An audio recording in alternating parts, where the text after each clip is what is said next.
I've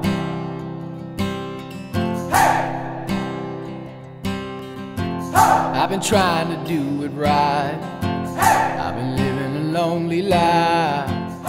The average U.S. student will take 18 to 21 standardized tests before entering into college. This does not include the final exams or advanced placement exams that the students need to take.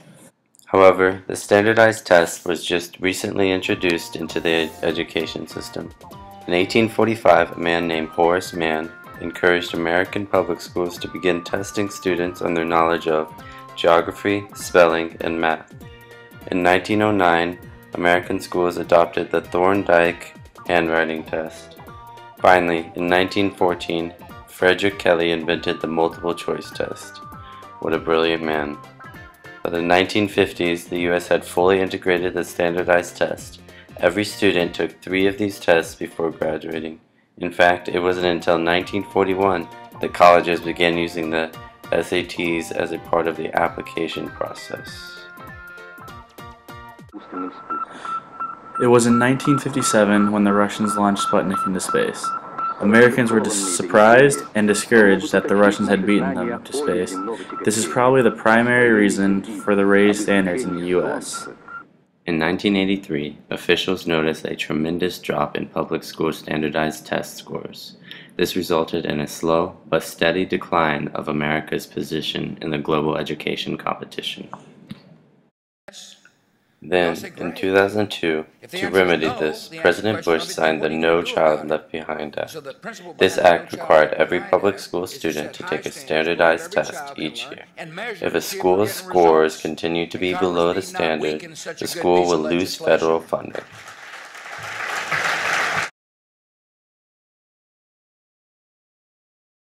Well, I studied in the UAE, that's the United Arab Emirates, and over there I studied the British system, and we had to do a standardized test where everyone had to take a board exam in the 9th, 10th, 11th, and 12th. Sadly, the No Child Left Behind Act has had little effect on the position of the U.S. in the global competition. A student and teacher will spend an average of 12 to 13 hours a week preparing for standardized tests, not learning the curriculum. So the question is, has the implementation of standardized tests helped the U.S. education system? I think I'd be better off without taking them, because given in a 4-hour period, I don't think they can measure my intelligence.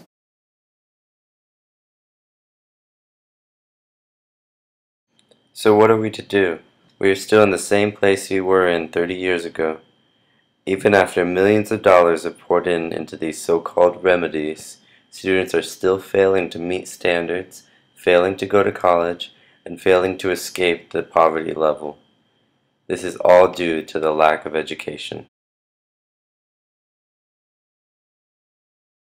I guess it's some sort of bar that if you pass that, then you're better than the other students and you can come into the university or something. I guess. It's obvious that more standardized tests are not the answer. However, I do not think it is appropriate to blame standardized tests for the state our education system is in. Nor should we completely do away with them. There needs to be a way for administrators to understand what their students do and do not understand. Standardized tests are easy to grade and administer and are cost efficient. Despite the faults in the standardized test approach to education, we are far from a revolutionary solution. The United States Education Department has stated that it is giving $330 million in grants for future efforts to develop a new generation of more sophisticated assessments. The money is being specifically given by Race to the Top states. However, these new efforts will still be in the standardized format. So show me family, all the blood that I will bleed.